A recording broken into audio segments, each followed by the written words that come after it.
daming itlog, oh. Mahilig sila sa itlog. 1, 2, 3, 4, 5, 6, 7, 8, 9, 10, 11, 12, 13, 14, 15, 16. Oh, 17. Oh, yan. So, scramble lang yan. May saksukang tawag nito, guys. Ewan ko sa ibang ano, basta saksuka yan. O, diba? Ang dami, oh. Lulutuin lang natin yan. Tapos may tomato, sibuyas, ganon. Papakain natin sa kanila kasi sayang ang itlog. Diba?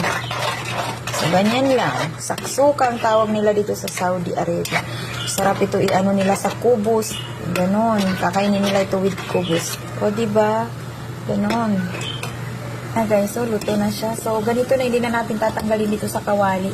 Iyahayin na yan natin sa kanila. Kapag sasalu-saluan nila yan. Ganon sila ka nga very kasimple. O, ganyan lang, o, diba? So, pwede na yan, o. Kakainin with kubos. Ayan.